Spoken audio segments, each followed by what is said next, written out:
Buongiorno, ringrazio a Prato Future and Monash University for having me here.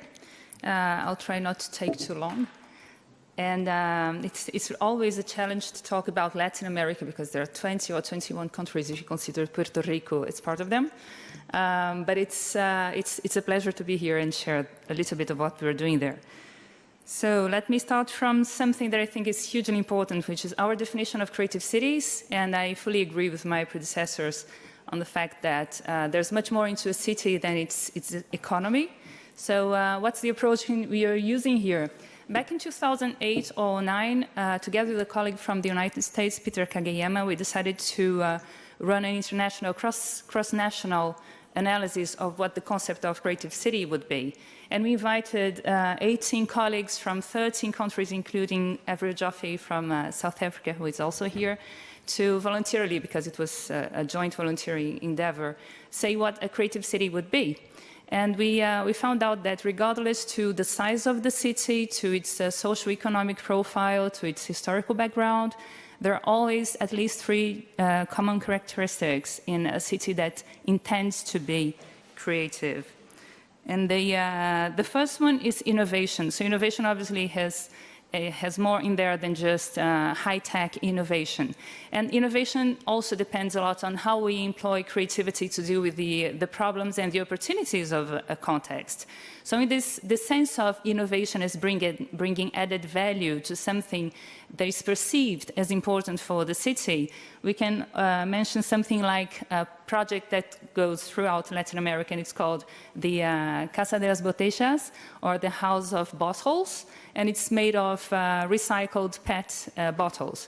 And it's something that is being used there because it solves two problems, the lack of material for construction and also the fact that people would have to reinvent, use, and recycle plastic bottles.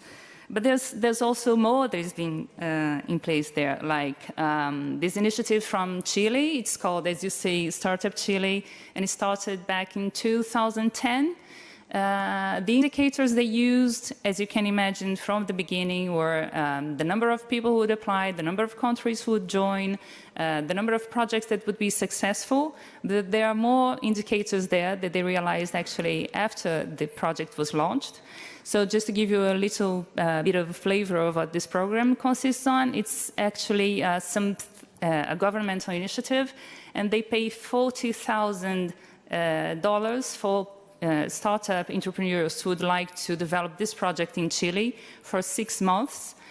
And the interesting thing is that after maybe now 8 or 9 editions, they actually realized that maybe the main benefit this program brings is to open up the Chileans' minds. Because they realized that in the first editions, Chileans wouldn't necessarily apply.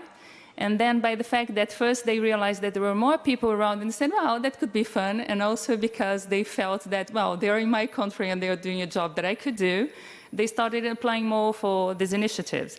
So it's been hugely successful. And with one indicator that was not there in place, which was to open up people's entrepreneurship and how they could actually join this initiative. It's highly successful in their meaning of what success would be, so according to their indicators, also in terms of commercial benefits and the number of projects that would bring more money to the table. So even though we say, wow, $40,000 for 6 months is huge, and obviously also a visa for temporary permit, they make more money than they invest. So it's being considered a very interesting initiative there.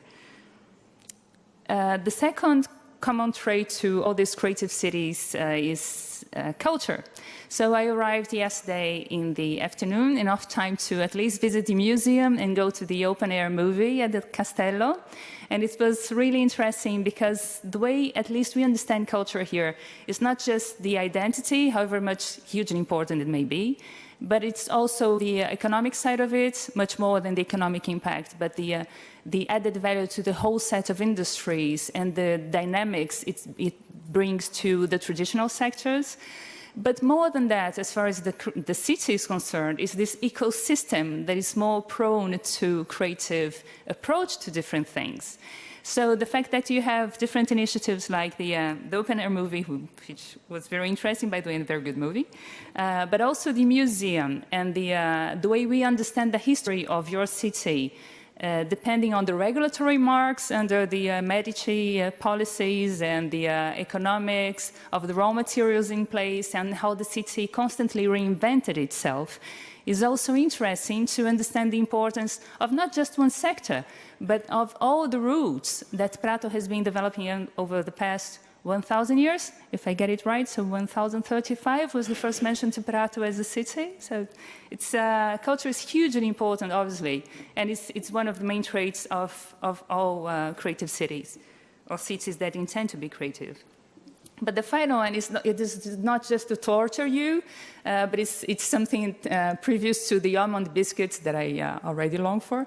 But this is what I call the chocolate cake syndrome, because most of the times we actually refer to the city, but it's just chocolate. So we see the most flashy, sexy places, but we don't really see the flour and the sugar and the eggs. But if you take them off the recipe, what's there? Just chocolate, and it doesn't make a cake. So I think this is a nice image and a tempting one to refer to the city, because more often than not, we actually forget about the neighborhoods. They are not really flashy. And we need to bring them on board if you're talking about the city, because the city should be a system. It is an ecosystem. So how can we incorporate all these new and old dimensions that are there, but they don't make themselves visible? So we need to bring them to the table and establish these connections. So it's not just the connections between public and private, but also, obviously, the civil society and across sectors and the connections to the region and to the rest of the world, but the city itself. So how can the neighborhoods and people who are not really seen join the table and join the debate, because it's their cities, right?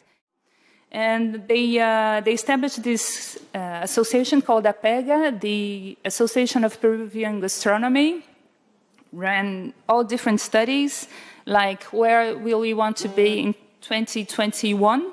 What are the things that should be considered to make sure that, as Tom was saying, it's not just people with social capital, but the guys who are planting potatoes in the outskirts of the city who are living on $1 a day, how can they be incorporated and bring value to what we're doing and benefit from it too? So this was one of the studies they ran to, the boom of Peruvian gastronomy, its social and economic impact. So it's not just economic, obviously, it's much more than that. Small agriculture and gastronomy, opportunities and challenges. How can the flour, the eggs, and the sugar join the boat? Not just Gaston, Acuria, and the other big names there. And for those interested in a small trip, as it's still going to be probably holidays here, early September, they have the hugest gastronomy fair in Latin America. And Lima was considered one of the capitals of gastronomy for UNESCO, not the Creative Cities Network, but the title of capital of gastronomy. And they have this mistura, or mixed fair in Lima, early September.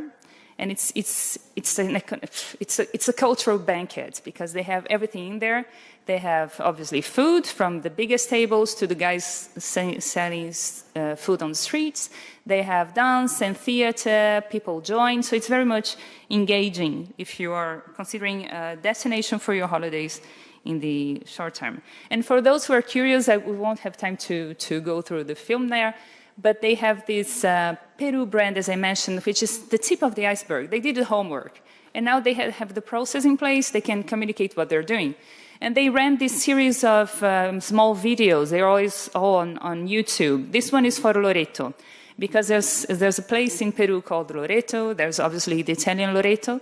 And they said, well, we need to go there and tell people from Loreto what it means to be Peruvian, because they live in a place called Loreto and they don't know they are Peruvian. Obviously, they bring the bus to northern Italy, and all of a sudden you see the llama, you see the cook, you see everybody leaving the bus speaking Spanish in Loreto, trying to make people understand what they're doing there. And it's really funny, so it's worth taking a look at it. As they say, every Loreto citizen, by the mere fact of being from Loreto, needs to understand what it means to be Peruvian. And this is the engaging creative idea. They have the same for France, for the United States, and so forth. A completely different example, but also worth mentioning, is from Buenos Aires. Buenos Aires decided to run a mapping of the creative districts they would have in a more kind of organic way. And they said, well, you know, there's the Boca region where tango is born. There are still many things related to music now. So it's, that's the music area. There's also the audiovisual area. They're all different areas, but design is nowhere. The whole chain of design is nowhere. So we need to find a home for a design center. And there are also a huge set of neighborhoods that are completely abandoned, and they deserve something new. So let's match all this, and they designed the Metropolitan Design Center in a marginalized area in southern Buenos Aires. So it used to be a fish market, an abandoned fish market.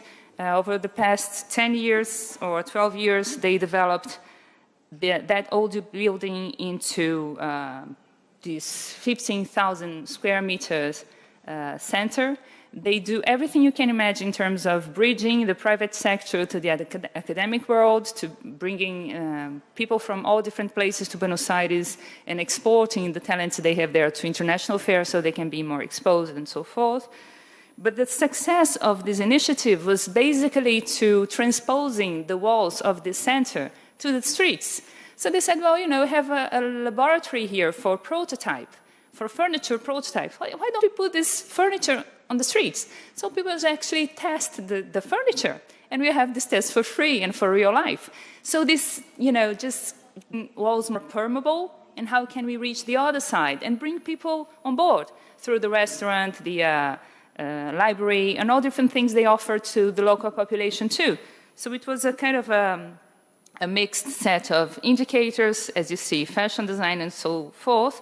But the interesting thing about this creative district approach is that they are trying to establish a network of these districts across the city and say, okay, so how can the music district benefit from the audiovisual one and the other way around, and put them all in contact, and not just an archipel, not just isolated areas of the city, but make it connect again, put the ingredients together in this cake recipe and make it work. And this is a funny banner for the audiovisual district, for instance. So Marilyn Monroe, everybody can be a Marilyn Monroe, and so forth. And I think that the main question behind all this is, if our cities knew what our citizens know, what would it be? So there are a few interesting initiatives happening in all different places. This is from Mexico, Distrito Federal. We have Carlos here. It's an initiative by the capital city government to try to engage people to change the city. So what are your ideas to change your city? Because obviously you know it more than we do, because you're many more than people sitting here around the table. And they call it civic innovation. Many different things, many different names for the same stuff. So creative intelligence, collective intelligence, urban intelligence, civic innovation, whatever you name it, it's basically the same idea. And this is one of the projects we ran for São Paulo. Sampa is the nickname we Paulistanos give to the city. So it's creative Sampa because it's something made by the citizens. And we were commissioned by the Federation of Commerce. Last year we were running the review of the master plan of the city, but nobody would join it. So citizens wouldn't attend because they said, well, you know, it's always pre-cooked. So even if you go there and you give a suggestion, it won't be taken into account. So why should we go there? You know, pointless. So we decided to develop this tool with two pillars. The first of them was to inspire people to get to know what's happening around the world in terms of small innovations, you know, the innovation around myself and how it can impact on my life and on, obviously, my neighbor's life. And we had a group of journalists mapping everything happening in Brazil and abroad to bring it to the website. It's a portal. And the other side of the portal, the other pillar, was to collect proposals, but not proposals like, well, you know, I'm Giovanni and I live here and I'd like the government to do that, or I'd like the private sector to pay for this. But that's what I'd like to do, and this is what I'll do to make it happen. And the interesting thing is that based on this idea, we actually received over 800 proposals in 6 months, made by people who didn't even win anything. So no money, no laptop, no iPhone, nothing. Just the pleasure of doing something to change their cities. So this guy, for instance, is an advertising person, and he's hugely successful in São Paulo, but he's a runner. He loves running. So every day, 6 a.m., he's there running across the city, and he says, well, no, many times I feel gas leaking. I see that there's something tapped, and it's going to rain. It's going to be a trouble. So my proposal is that the gas company sponsors the sneakers of all the amateur runners we have in São Paulo. And we can follow the program they give us. If we have a GPS or if we have any other tool that can let us say, well, you know, there's gas leaking here, so I'm running and I press the button and the gas company, you know, it's there. They are going to save huge amounts of money because it's a prevention work, and we are going to have not just the sneakers because it's not the thing, but the feeling that we are helping to change our city. So small things that really impact, but impact mainly in the civic engagement, in belief, and in the optimism of people that it's possible to change the city if they are the protagonists of their cities. And I think this is one of the main things, as has already been said by my former colleagues, about the creative city. How do people engage? How can they have a part and a voice and a work in doing all these transformation processes that we're so much looking forward to have? So this is the website. If anybody is interested in downloading the book I told you about, it's called Creative City Perspectives, because there are all different perspectives. It's both in Portuguese and in English, and there are many more e-books there for free download. It's also in Italian. It's in 5 languages, including Italian. So if you go there, and you'll find a folder called Servizi, and then Libri, and under Libri you can download the books. So try to make it as short as I could. Thank you. Grazie.